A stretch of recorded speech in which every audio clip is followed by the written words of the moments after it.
Damit lang naman yan. Damit ko lang naman. Para Tingnan mo kang- to. May sapatos ako. Sapatos. Ang dami-dami mong sapatos dyan. Anong gagawin mo sa mga sapatos na yan? So yun guys, for today's video, papagalitan ko si Mrs. Order siya ng parcel. Nawawalan na kami ng budget. Ang dami niyang parating na parcel ngayon. Ipaprank ko siya. Tignan natin kung ano yung magiging reaction niya. Papagalitan ko siya ng bonggang-bongga para malaman niya yung sakit ng loob ko. Hello, man. Dami kong parcel. Dami dumating na parcel ko. Puro ka naman parcel man. Bakit? Ngayon lang naman.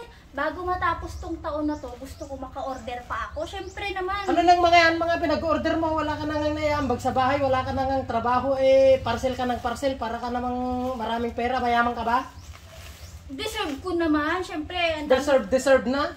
dami kong gawain dito sa bahay. Ano to, ang dami-dami mong pandon, damundok pa lang yung labada mo doon, damit lang naman yan. Damit ko lang naman yan eh. Tinatamad na ako minsan kasi maglabay. Maglaba, para Tingnan mo kang... to. May sapatos ako.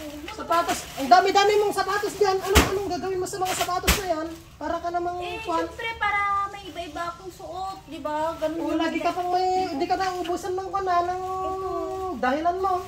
Kailangan ko din ng pantalon, syempre, para maganda yung suotan ko. Pantalon na kung binili mo na lang sana ng gatas yan ng anak mo. Mahal naman eh. Ba't naman kasi nagagalit ka? Ngayon lang naman, bago matapos tong taon na to, gusto ko marami akong gamit. Maraming gamit. Marami sa 2024 Hindi nga ako gumagasto, tapos ikaw gasto ka ng gasto. Tapos hindi ko pa malalaman yan kung di ko chinek nung kagabi yung mga parcel mo. Next year, konti na lang o-orderin ko. Kunti na lang orderin, lagi ka namang ganyan. Para ka namang nagpapakahirap akong nagtatrabaho, tapos parcel ka pala ng parcel. Di ba nga? Hindi mo man lang pag wala ka kasing Christmas gift sa akin, kaya syempre Christmas gift na. bumili ng gift ko para sa sarili ko. O, di ba, bongga? Order ka ng order, wala ka namang... Ako nga, di ka ako makabili ng kung ano-ano, tapos order ka ng order dyan. Ano itong mga pinag-order mo? Ano yan? Ano yan? Para ka namang ang hirap-hirap kumita ng pera, tapos parcel ka lang ng parcel.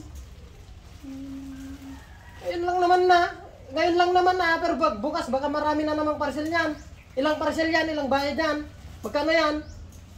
Nasa 2,000. O 2,000, ilang gatas na ng anak mo yan? Para kang mayaman.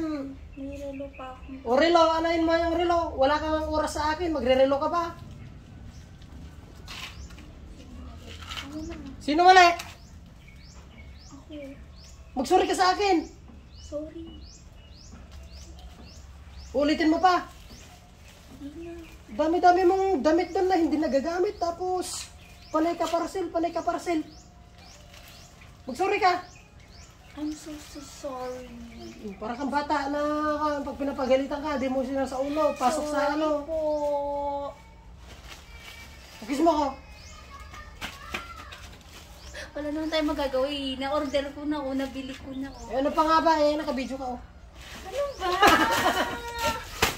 Hindi, joke lang yun Hindi, joke lang. Tingnan ko lang kung ano yung reaction mo Naka-video ka? Nakabidyo ka Alam ko na marami kang parcel.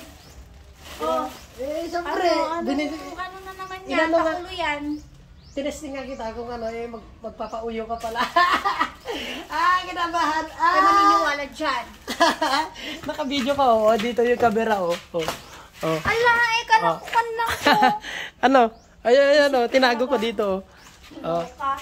Diba guys? Ganun lang kasimple i-prank yung asawa ko, pero love na love ko yan.